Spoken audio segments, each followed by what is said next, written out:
آپ ہم وقت یہی سوچتے ہیں کہ کاش آپ سے وہ غلطی سرزد نہ ہوئی ہوتی، کاش آج حالت مختلف ہوتے، یا شاید آپ کے زیادہ دیر تک دوست نہیں رہ سکتے۔ نہ جانے کیوں شروع میں دوست آپ کو بہت پسند کرتے ہیں، لمبی لمبی باتیں کرتے ہیں، آپ دونوں بہت تیزی سے اس رشتے میں آگے بڑھ رہے ہوتے ہیں، لیکن پھر آہستہ آہستہ اس شخص کا التفات کم ہونے لگتا ہے۔ پہلے تعلق مدھم پڑ جاتا ہے اور پھر بالکل غائب ہو جاتا ہے۔ آپ کو سمجھ میں نہیں آتا کہ لوگ آپ کے ساتھ ایسا کیوں کرتے ہیں، اور یہ آپ کی زندگی کا بار بار دہرائے جانے والا رویہ بن جاتا ہے۔ ایک کے بعد ایک ایسا شخص آپ سے کھو جاتا ہے جس سے آپ نے خاص محبت کی ہوتی ہے۔ عام محبتیں نہیں کھوتی، عام دوست، عام قرابت دار وہیں رہتے ہیں، مگر آپ سے ہمیشہ خاص محبتیں کھو جاتی ہیں۔ ہر نئے تعلق کو بناتے وقت ہی آپ کو معلوم ہوتا ہے کہ یہ جلد ختم ہو جائے گا، کیونکہ جب آپ کا محبوب شخص آپ کو ٹھیک سے جاننے لگے گا تو آپ کو ناپسند کرے گا اور دور ہو جائے گا۔ یا شاید آپ کی زندگی میں کوئی دوست نہیں ہے، کسی کے پاس ایک گھنٹہ بھی نہیں ہے آپ کے دکھ سننے کے لیے۔ آپ کے غم اتنے بڑے اور قربناک ہیں کہ کسی کو بھی رلا دیں، اس لیے آپ کا دل چاہتا ہے کہ جو بھی نیا شخص آپ سے ملے وہ جلد ہی آپ سے مانوس ہو جائے اور وہ آپ سے خود آپ کی زندگی کے بارے میں پوچھے۔ آپ کا دل چاہتا ہے کہ لوگ آپ کے غم سن کے آپ کو کاؤنسل کریں، آپ کو ان غموں سے نکلنے میں مدد دیں، لیکن لوگ ایسا نہیں کرتے۔ ایک دو بار سن لیتے ہیں اور پھر واپس نہیں آتے، نہ جانے کیوں۔ آپ کا مسئلہ جو بھی ہے، لیکن اس کا انجام ایک ہی ہے، اداسی، شدید اداسی۔ اس اداسی سے بچنے کے لیے آپ اپنی زندگی کو بدلنے کی کوشش کرتے ہیں، خود کو ڈسپلین کرنے اور اپنے کاموں میں کامیابی حاصل کرنے کی کوشش۔ کبھی آپ ایک نیا ٹائم ٹیبل بناتے ہیں، پڑھائی کا، کام کا، صبح جلد اٹھنے کا، نمازوں کا، مگر 2-4 دن سے زیادہ اس پہ عمل نہیں کیا جاتا۔ کبھی آپ کو لگتا ہے کہ آپ کا بڑھتا وزن آپ کی راہ کی سب سے بڑی رکاوٹ ہے۔ آپ نیا ڈائٹ پلان شروع کرتے ہیں، پورا دن بھوک کاٹتے ہیں، صرف صحت افزا اشیاء کھاتے ہیں، اور پھر آدھی رات کو فرسٹریشن کے ہاتھوں فریج کھول کے جو جنک فوڈ سامنے آئے وہ کھا لیتے ہیں، اور پھر فرسٹریشن بڑھ جاتی ہے۔ ہر صبح خود سے وعدہ کیا جاتا ہے کہ آج سے ڈائٹنگ شروع، لیکن ہر دوسری رات چیٹ میل کھا لیتے ہیں۔ کچھ دن بعد واپس پرانی روٹین شروع ہو جاتی ہے۔ کبھی آپ خود کو فٹ کرنے کے لیے ایکسرسائز کرنا شروع کرتے ہیں، لوازمات خرید کے، ایکسرسائز کی مشین گھر لا کے، جم جوائن کر کے، یا کوئی workout app download کر کے 2 دن بہت اچھا ورک آؤٹ کرتے ہیں، لیکن پھر پٹھوں کے درد شروع ہو جاتے ہیں۔ آپ ایک دن کا بریک لیتے ہیں اور پھر بریک کبھی ختم نہیں ہوتا، اور ٹریڈ میل بس کپڑے سکھانے کے لیے رہ جاتا ہے۔ کبھی آپ کام کرنے کا وقت مقرر کرتے ہیں، لیکن کام کو ٹالتے رہنے کی عادت ختم نہیں ہوتی، روٹین بن نہیں پاتی۔ کچھ دن بعد آپ اپنی پرانی عادتوں پہ واپس آ جاتے ہیں۔ کبھی آپ اپنی ایک بری عادت چھوڑنے کی کوشش کرتے ہیں، اللہ تعالیٰ سے معافی تلافی کا سلسلہ شروع ہو جاتا ہے، اور پھر عہد کرتے ہیں کہ یہ کام کبھی نہیں کریں گے۔ چند دن بعد وہ گناہ پھر سے سرزد ہو جاتا ہے۔ ایک زمانے میں اس پہ گلٹ ہوا کرتا تھا، اب بڑھتی عمر کے ساتھ گلٹ بھی کم ہوتا ہے۔ کبھی آپ نمازوں کی روٹین بناتے ہیں، فجر پہ بیدار ہونے کی قسمیں کھائی جاتی ہیں، ہر روز قرآن پڑھنے کا عزم کیا جاتا ہے، لیکن تیسرے دن سے سستی غالب آ جاتی ہے۔ کیا آپ کو بھی ہر گزرتے دن کے ساتھ ایسا محسوس ہو رہا ہے کہ آپ اپنی زندگی ضائع کر رہے ہیں؟ آپ اسے نہیں گزار رہے، یہ آپ کو گزار رہی ہے۔ آپ اپنی زندگی واقعی بدلنا چاہتے ہیں، لیکن اس کے لیے آپ جو بھی اچھی روٹین اپنانا چاہیں وہ چل ہی نہیں پاتی، آپ سے کچھ بھی نہیں ہو پاتا۔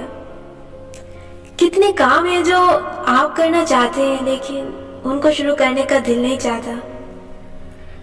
آپ ایک دائرے میں گھومتے رہتے ہیں اور ہر کچھ دن بعد آپ اسی مقام پہ واپس آ جاتے ہیں جہاں سے چلے تھے۔ اس دائرے سے کیسے نکلا جاتا ہے؟ کیونکہ کامیاب لوگ وہی ہوتے ہیں جو اس سے گزرتے بھی ہیں لیکن اس سے نکل بھی جاتے ہیں۔ آپ اس میں سے کیسے نکلیں گے؟ میرے حلقہ احباب میں مختلف طرح کے لوگ ہیں، کچھ بہت مذہبی ہیں، کچھ ایسے جن کو کلمہ بھی ٹھیک سے نہیں آتا، اور کچھ مسلمان ہی نہیں ہیں، لیکن جب میں ایسے دوستوں سے ملتی ہوں جن کے ساتھ میرا تعلق دین کی وجہ سے بنا تھا، میں ان سے پوچھتی ہوں کہ ایمان کی کیا حالت ہے۔ یہ میرا اور نفیسہ کا آپس میں عموماً پہلا سوال ہوتا ہے، اور جواب عموماً بہت اچھا نہیں ہوتا، لیکن جب ہم دونوں وہاں سے اٹھتے ہیں تو یہ طے کر کے اٹھتے ہیں کہ ایمان کو واپس تازہ کرنا ہے، کیونکہ یہ ایسی شے ہے جس کی حالت بدلتی رہتی ہے۔ دل کی حالت بدلتی رہتی ہے، کسی بھی مسئلے کا حل نکالنے کے لیے اس کے اصل کی طرف لوٹنا پڑتا ہے۔ چیزیں جہاں کھوئی ہوتی ہیں ان کو وہیں تلاش کیا جاتا ہے۔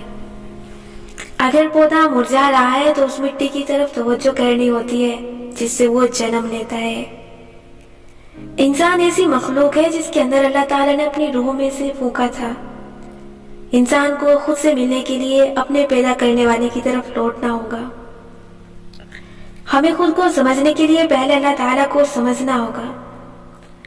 اللہ تعالیٰ آپ کے لیے کیا ہے؟ کیا آپ اللہ کے بارے میں خود سے گمان کرتے رہتے ہیں؟ کیا آپ فرض کر لیتے ہیں کہ اللہ تعالیٰ سے آپ کا تعلق صرف اچھے کام کرنے یا نہ کرنے پر منحصر ہے؟ ایک گناہ ہونے پہ اللہ آپ کو چھوڑ دے گا، ایمان میں ذرا کمی آئے تو بس آپ کہتے ہیں کہ اب اللہ سے تعلق پہلے جیسا نہیں رہا، سب ختم ہو گیا۔ بلا فرض آپ میں کوئی بری عادت ہے، اس کو آپ چھوڑ نہیں پا رہے۔ ہر دفعہ جب آپ اس گناہ کو کر بیٹھتے ہیں تو آپ کو لگتا ہے کہ اللہ تعالیٰ اس وقت مجھ سے نفرت کرتے ہیں، میں اللہ تعالیٰ کے لیے ایک گندگی کا ڈھیر ہوں۔ کیا واقعی آپ کو لگتا ہے کہ ایک بری عادت نے چھوڑ سکنے سے اللہ آپ سے دور چلا جائے گا؟ آپ کے لیے اللہ تعالیٰ کیا ہے؟ ایک ایسا بزرگ جو کیلکولیٹر لے کر آپ کے نمبر کٹنے کا انتظار کر رہا ہے؟ نعوذ باللہ۔ ایک استاد جو آپ کو امتحانی پرچہ تھما کے آپ پہ کڑی نظر رکھ کے بیٹھا ہے۔ ادھر آپ نے بے ایمانی کی، ادھر اس نے آپ کو پکڑ لیا۔ کیا اللہ ایک غصے والا، جلد ناراض ہونے والا خدا ہے جس کو صرف آپ کی پرفارمنس چاہیے اور جس کو آپ کی فیلنگ سے کوئی غرض نہیں، بس اس کو آپ کی نمازیں اور صدقے چاہیے ہیں تاکہ وہ آپ کو نمبر دے سکے؟ اور جیسے ہی آپ سے کوئی غلطی ہوئی اس نے خٹ سے آپ کی ساری پرفارمنس پہ کانٹا لگا دیا اور اگلے نیک شخص کی طرف متوجہ ہو گیا۔ کیا آپ کے نزدیک اللہ تعالیٰ ایسا خدا ہے جس کو آپ کے دل کے مسئلوں میں کوئی دلچسپی نہیں؟ اسے صرف آپ سے اچھے کام چاہیے، آپ کی خواہشات، محبت، آنسو، ناکامیاں، اس کو ان سب کی پرواہ نہیں۔ ہم میں سے اکثر لوگوں کے لیے اللہ ایسا ہی خدا ہے، جیسے ہی ہمارے ساتھ کچھ برا ہوتا ہے ہم فوراً سوچتے ہیں کہ ہائے آج صبح ایک گناہ کیا تھا نا، اللہ نے ہمیں فوراً اس کی سزا دے ڈالی۔ بس اللہ تو ایسا خدا ہے جو ہمیں سزا دینے کے انتظار میں رہتا ہے۔ اس کے نزدیک یہ حرام ہے، وہ بھی حرام ہے، یہ بھی منع ہے، اس پہ وہ آگ میں ڈالے گا، اس گناہ پہ ساری نیکیاں ظاہر کر دے گا، وغیرہ وغیرہ۔ اور اگر اچھے کام کرو تو وہ کیا کرے گا؟ وہ کچھ دیر سکون دے گا۔ صدقہ کرو تو اس پیسے کو کہیں گنا لوٹا کے ہمارے پاس واپس بھیجے گا۔ یعنی بس وہ حساب کتاب جاننے والا خدا ہے۔ اچھے کام کی اجرت کبھی تھما دے گا، کبھی نہیں، لیکن ہاں برے کام کی سزا فوراً سے دے ڈالے گا۔ کیا ہم واقعی اپنے رب کو سمجھتے ہیں؟ جس خدا کو میں جانتی ہوں وہ ایسا نہیں ہے۔ جو میں نے اوپر بیان کیا ہے میرا رب ایسا نہیں ہے۔ جانتے ہیں اوپر والی خصوصیات کس کی ہیں؟ یہ حساب کتاب کرنا، یہ ذرا سے گناہ پہ ناراض ہو کے ساری نیکیوں پہ کانٹا پھیر دینا، یہ کس کی خصوصیت ہے؟ آپ کی۔ یہ سب آپ کی خصوصیات ہیں، یہ اللہ نہیں ہے، یہ آپ ہیں۔ کیونکہ انسان کی فطرت ہے کہ وہ کسی کو الزام دینا چاہتا ہے۔ کچھ اچھا کرے تو چونکہ آپ خود سے خوش ہوتے ہیں، سو جو نعمت ملے وہ اپنا انعام لگتی ہے۔ آپ خود کو اس کا حقدار سمجھتے ہیں۔ آج کتنا اچھا ہوا ہے سب میرے ساتھ، دیکھا یہ میری 5 وقت کی نمازوں کا صلہ ہے، یہ میرے صدقے کی برکت ہے، یہ میری خوش اخلاقی کا انعام ہے، وغیرہ وغیرہ۔ یہ بھی اللہ نہیں ہے، یہ بھی آپ ہیں، کیونکہ ہمارا رب ان چھوٹی چھوٹی جمع تفریق سے بہت اوپر ہے۔ یہ ہم خود ہوتے ہیں جو اپنے گناہ پہ خود سے نفرت اور کراہت کرنے لگ جاتے ہیں۔ یہ ہم خود ہوتے ہیں جو اپنی نیکیوں کے باعث خود کو ہلکا پھلکا اور خوش محسوس کرتے ہیں۔ آپ کے سارے کیلکولیشن فرشتے کر رہے ہیں۔ اللہ تعالیٰ کو یقیناً یہ حساب کتاب معلوم ہے، وہ ہر چیز سے واقف ہے، اور قیامت کے دن وہ اسی کی بنیاد پہ جنت جہنم کے فیصلے کرے گا۔ لیکن قیامت کے دن بھی یاد رکھیے گا، اللہ تعالیٰ آپ کے اعمال کی گنتی نہیں کرے گا، وہ ان کو تولے گا۔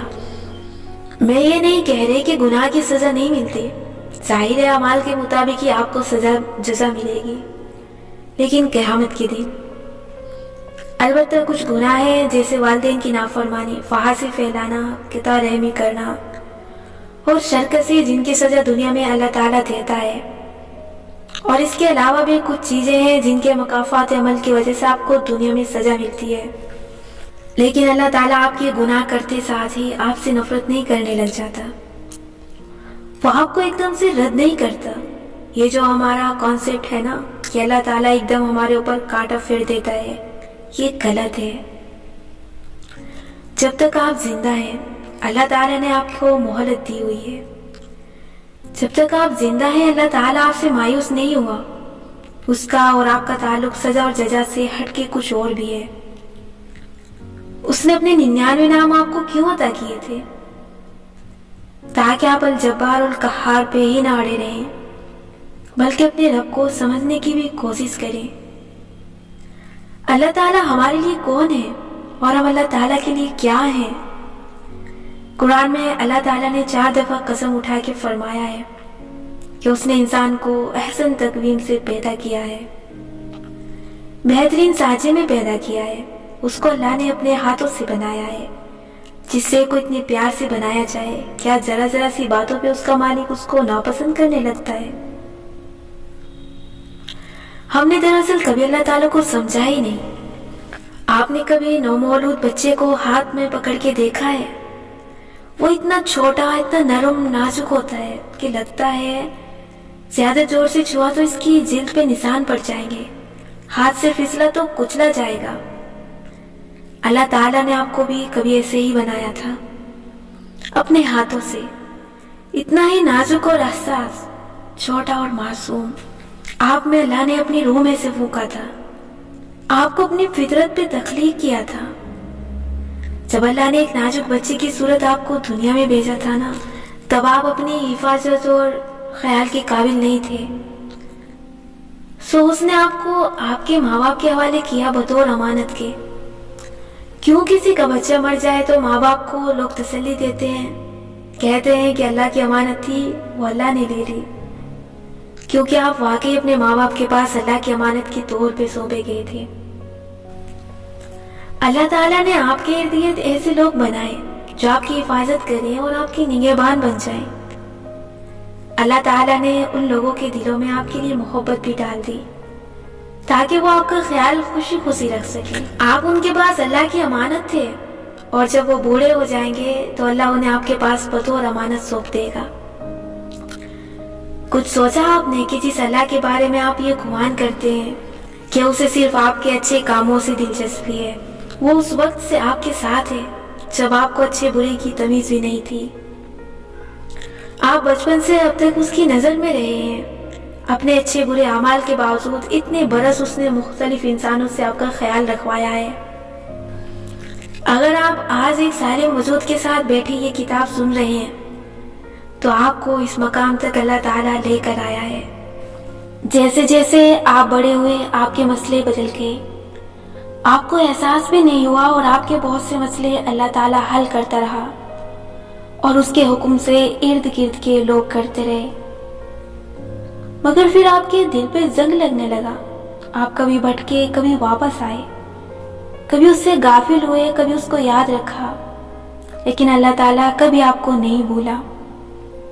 آپ اپنی زندگی میں جتنے بھی امتحانات سے لڑے ہیں، اللہ تعالیٰ نے آپ کی کوشش ہر دفعہ دیکھی ہے، اس نے آپ کو تکلیفیں اٹھاتے بھی دیکھا ہے، اور وہ آپ کے ہر دکھ کا گواہ بھی ہے۔ ہم نے کبھی ٹھیک سے اللہ کو سمجھا ہی نہیں ہوتا، اسی لیے ہم خود کو سمجھ نہیں پاتے۔ ہم سمجھتے ہیں کہ ہم اللہ سے صرف اپنی نیکیوں کی وجہ سے کنیکٹ ہوتے ہیں، باقی ہمارے احساسات، خواہشات، دل میں چلنے والے خیالات، معصوم حسرتیں، یہ سب اللہ تعالیٰ کا فیلڈ ہی نہیں ہے. اس کو تو اللہ تعالیٰ سمجھتا ہی نہیں ہے. وہ تو بس حرام حلال گنتا ہے، مگر ایسا نہیں ہے. اللہ تعالیٰ آپ کو جیسے جانتا ہے ویسے کوئی نہیں جانتا. وہ آپ کی روح کے اندر تک جھانک سکتا ہے. وہ آپ کے سارے احساسات کو سمجھتا ہے. اس کو آپ کی تکالیف اور مشکلوں کا اندازہ سب سے زیادہ ہے. آپ اس کے لیے آج بھی ایک کمزور وجود ہیں جس کو اس نے کئی برس پہلے آپ کے ماں باپ کے حوالے کیا تھا. تب آپ کا جسم مضبوط نہیں تھا. آپ کا قد بڑھ چکا ہے، عقل ذرا زیادہ آ گئی ہے اور اوپر آپ نے خول سا چڑھا لیا ہے. لیکن جس رب نے اتنی بڑی کائنات بنائی ہے اس کے لیے آپ کا 1 فٹ سے بڑھ کے 5-6 فٹ کا ہو جانا کیا معنی رکھتا ہے؟ اندر سے تو آپ آج بھی ویسے ہی ہیں. دل تو اسی گوشت پوست کا بنا ہے. آپ آج بھی اللہ تعالیٰ کے لیے وہی نازک کمزور وجود ہیں جو ہمیشہ سے تھے. اس لیے ایسا نہ سوچا کرے کہ آپ اتنے گناہ گار ہیں اسی لیے وہ آپ کو بھول گیا ہے یا وہ آپ کو سمجھتا نہیں ہے. یہ درست ہے کہ آپ پہلے جیسے نیک نہیں ہوں گے، لیکن شاید ہم میں سے کوئی بھی کبھی بھی نیک نہیں تھا. ہم سب اوپر نیچے ہوتے رہتے ہیں، لیکن اللہ تعالیٰ آج بھی ہمارا ہے. اللہ تعالیٰ محبت کرنے والا ہے، اور جو محبت کرنے والے ہوتے ہیں وہ آپ کی بہت سی خامیاں نظر انداز کر دیتے ہیں. وہ آپ کو معاف کرنے کا بہانہ ڈھونڈتے ہیں. بعض دفعہ آپ کی معذرت کے بغیر آپ کو خود سے معاف کر دیتے ہیں. محبت کرنے والے کیلکولیٹر ہاتھ میں لیے غصے سے آپ پہ نظر نہیں رکھے ہوتے. وہ آپ کو اسپیس دیتے ہیں. آپ سے اگر کسی بات پہ ناراض ہو بھی جائیں تو اتنی جلدی آپ کو انلو نہیں کر دیتے. ناراضی اپنی جگہ، گناہ اپنی جگہ، وہ پھر بھی آپ کو ہرٹ نہیں ہونے دیتے، آپ کا خیال رکھتے ہیں. جو بہت محبت کرنے والے ہوتے ہیں نا، وہ بات کرنا چھوڑ دیں تب بھی آپ کا برا نہیں چاہتے. اللہ تعالیٰ کیسے آپ کے لیے صرف جبار اور قہار ہو سکتا ہے جبکہ ابھی اس نے آپ کو زندہ رکھا ہوا ہے. ابھی وہ آپ کی قیامت نہیں لایا. وہ آج بھی آپ کو سانس لینے میں دشواری نہیں دے رہا. آج بھی وہ آپ کے قریب ہے. وہ آپ کی دعا سنتا ہے. جب آپ بہت روتے ہیں تو اس کے بعد آپ کے اوپر نیند وہی طاری کرتا ہے. کبھی سوچا ہے بہت رونے کے بعد اونگ کیوں آتی ہے؟ وہ آپ سے ناراض نہیں ہے. میں نے یہ کتاب لکھتے ہوئے اللہ سے دعا مانگی تھی، اے اللہ تعالیٰ، آپ اس کتاب کو ہر اس شخص تک پہنچائیے گا جس کے لیے آپ چاہتے ہیں کہ وہ آپ کی طرف پلٹ آئے اور آپ کی محبت کو سمجھے. مجھے یقین ہے کہ اگر آپ یہ کتاب سن رہے ہیں یا پڑھ رہے ہیں تو اسے اللہ تعالیٰ نے آپ تک پہنچایا ہے. آپ کی قوتیں خریدنے نہیں. میں نے اس کتاب کو لکھا ہی آپ کو اللہ تعالیٰ اور پھر اس کے بعد خود اپنے آپ سے قریب کرنے کے لیے ہے. یہ کتاب ہدایت کے لیے ہے، اور اللہ ہدایت ان کو سنواتا ہے جن سے وہ ناراض نہیں ہوتا، جن سے اسے امید ہوتی ہے کہ وہ اس کی محبت کو سمجھیں گے. آپ کا رب آپ کو اکیلا نہیں چھوڑتا. وہ دور نہیں جاتا، آپ دور جاتے ہیں. آپ نے اس سے بات کرنا کم کر دی ہے. مسئلہ آپ میں ہے، ورنہ وہ آج بھی آپ کو اپنی نظر میں رکھے ہوئے ہے. اب میری کہانی کی طرف واپس آتے ہیں. پارکنگ ایریا سے نکل کے نفیسہ اور میں اگلے کئی گھنٹے شہر کی سڑکوں پہ ڈرائیو کرتے رہے تھے. ہماری اس لانگ ڈرائیو کے دوران مجھے احساس ہوا تھا کہ میں اس اداسی سے خود اس لیے نہیں نکل پا رہی تھی کیونکہ مجھے اللہ سے امید نہیں رہی تھی. میں بہت منفی ہو چکی تھی. میرے اندر اداسی تھی اور میں لکھ کے اس اداسی کو دور کیا کرتی تھی. مجھے ایسے مسئلے لاحق تھے جن کا کوئی حل نہ تھا. میں مایوس تھی اپنی زندگی سے، اپنی زندگی میں موجود لوگوں سے. میں لوگوں سے دور ایک کھول میں رہا کرتی تھی اور میں کسی کو اس کھول کو توڑنے کی اجازت نہیں دیتی تھی. لیکن میں نے اپنے اس تاریک فیز میں ایک چیز کبھی نہیں چھوڑی، وہ تھی اچھے وقت کا انتظار اور دعا. میں جیے چلی جا رہی تھی اس امید کے ساتھ کہ ایک دن اللہ تعالیٰ سب کچھ ٹھیک کر دے گا. اور اس صبح ڈرائیو کے دوران شہر کی نیم ویران سڑکوں کو دیکھتے ہوئے مجھے یہ سمجھ میں آیا کہ اللہ تعالیٰ خود سے کچھ بھی ٹھیک نہیں کرے گا. اللہ تعالیٰ میرے لیے زمین پہ نہیں آئے گا. اگر میں نے اپنی زندگی بدلنی ہے تو مجھے خود کچھ کرنا ہوگا. صبر دعا سب ضروری ہے، لیکن ہاتھ پہ ہاتھ دھرے نہیں، مجھے اپنی مدد خود کرنی ہوگی۔ یوں اگلے چند سال میں نے سیلف ہیلپ لیتے ہوئے گزارے۔ اللہ صرف ان کی مدد کرتا ہے جو اپنی مدد آپ کرتے ہیں۔ اپنی مدد آپ کرنے کو سیلف ہیلپ کہتے ہیں۔ میں اپنے آپ کو اس انسان کے قریب لے آئی جو میں ہمیشہ سے بننا چاہتی تھی۔ میں ابھی مکمل طور پہ وہاں نہیں پہنچی، لیکن میں کوشش کر رہی ہوں۔ یہ سفر مشکل تھا مگر ناممکن نہیں۔ اس کتاب کے ذریعے میں چاہتی ہوں کہ آپ بھی اپنی مدد کرنا سیکھیں، لیکن خود کو سمجھنے سے پہلے آپ کو اللہ تعالیٰ کے بارے میں اپنے نظریات درست کرنے ہوں گے۔ اللہ تعالیٰ دنیا والے کسی استاد کی طرح نہیں ہے جو آپ کی اچھی پرفارمنس کے باعث ہی آپ سے خوش ہوگا، نہ وہ باس کی طرح ہے جو آپ کے حالات دیکھے بغیر آپ پہ بڑے بڑے بوجھ لاد دے گا۔ اللہ تعالیٰ 70 ماؤں سے زیادہ محبت کرنے والا ہے۔ اپنی ماں کو ذہن میں لائیں۔ مائیں ہمیں جج نہیں کرتی، روک ٹوک کرتی ہیں، ڈانٹ بھی دیتی ہیں، لیکن وہ دوسروں کے سامنے ہمیں بچانے کی کوشش کرتی ہیں۔ وہ ہمیں ہرٹ نہیں ہونے دیتی۔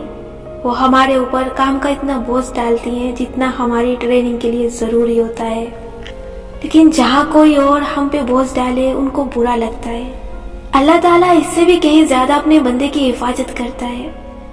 اللہ تعالیٰ کو نہیں پسند جب دوسرے انسان آپ کو اپنے پیچھے لگا لیں، جب مادی چیزیں آپ کو اپنے پیچھے رسوا کریں۔ اسے نہیں پسند کہ لوگ آپ کے جذبات کے ساتھ کھیلیں۔ کبھی کبھی اسی لیے وہ ٹاکسک لوگوں کی حقیقتیں ہمیں دکھا کے ہمارے دل ان کے ہاتھوں سے توڑواتا ہے، تاکہ ہم ان کے پیچھے لگ کے خود کو بے مول نہ کر دیں۔ اللہ تعالیٰ آپ کے اوپر جو بوجھ ڈالتا ہے وہ آپ کی ٹریننگ کے لیے ہوتا ہے، لیکن اس کو یہ نہیں پسند کہ دوسرے انسان آپ پہ بوجھ ڈالیں یا آپ کے دل کو قید کر لیں۔ سیلف ہیلپ اپنی ذات کو انسانوں کے قید سے نکالنے کا نام ہے۔ سیلف ہیلپ اپنے دل کو آزاد کرنے کا نام ہے۔ سیلف ہیلپ اپنی زندگی پہ اپنا کنٹرول واپس لینے کا نام ہے۔ سیلف ہیلپ خود کو انمول سمجھ کے اپنی قدر کرنے کا نام ہے۔ آپ انمول ہیں، میں انمول ہوں، ہم سب اپنی اپنی جگہ عام سے انسان ہیں، لیکن اپنی ذات میں ہم سب قیمتی ہیں۔ اپنی ذات کی مدد کرنے کے لیے آپ کو صرف یہ کتاب پڑھنی نہیں ہے، بلکہ اس کی مشقیں بھی حل کرنی ہے۔ نیچے دیے گئے سوالات کے جوابات آپ کو اپنی لو بک میں پہلے دن کے نیچے لکھنے ہیں۔ اگر آپ کے پاس لو بک نہیں ہے تو ان سوالات کے جوابات کسی ڈائری میں نوٹ کر لیں۔ کل ہم ملیں گے ایک نئی کہانی اور اس سے سیکھے جانے والے چند نئے اسباق کے ساتھ، انشاءاللہ۔ آج کی مشق۔ آپ کو اللہ تعالیٰ کا خیال کب زیادہ آتا ہے، غلطی کرنے پہ یا نیکی کرنے پہ؟ کوئی ایک واقعہ بیان کریں جب اللہ تعالیٰ نے آپ کو اس وقت بچایا ہو جب آپ کو لگا تھا کہ سب ختم ہو چکا ہے۔ آپ دعا کس وقت مانگتے ہیں؟ صرف فرض نماز کے بعد یا کسی بھی وقت دل میں خود کلامی کے ذریعے؟ اگر آپ اٹھتے بیٹھتے اللہ تعالیٰ سے مخاطب نہیں ہوتے تو اس کی کیا وجہ ہے؟ کیا آپ کو لگتا ہے کہ دعا سے پہلے وضو، نماز، سر پہ دوپٹہ یا ٹوپی یا پروٹوکول کی ضرورت ہوتی ہے؟ کیا آپ کبھی کبھی اس لیے دعا نہیں مانگتے کیونکہ آپ نے تازہ تازہ کوئی گناہ کیا ہوتا ہے؟ کیا گناہ کے بعد دعا مانگنے سے آپ کو محسوس ہوتا ہے کہ آپ ایک مطلبی اور خود غرض انسان ہیں جو صرف کام کے لیے اللہ کو یاد کر رہا ہے؟ جب ایسے ملامتی خیالات آتے ہیں تو کیا آپ اس دعا کے قبول ہونے سے مایوس ہو جاتے ہیں؟ کیا اپنی کسی بری عادت پہ عمل کر بیٹھنے سے آپ کئی دن نماز نہیں پڑھتے کیونکہ آپ کو لگتا ہے اللہ تعالیٰ اب آپ کو ناپسند کرتا ہے؟ کیا آپ اپنی فیلنگز دل ہی دل میں اللہ تعالیٰ کے ساتھ شیئر کرتے ہیں؟ کیا آپ کو لگتا ہے کہ اللہ تعالیٰ صرف آپ کی نیکی اور گناہوں میں انٹرسٹڈ ہے اور وہ آپ کے دل کے مسئلوں کو انڈرسٹینڈ نہیں کرتا؟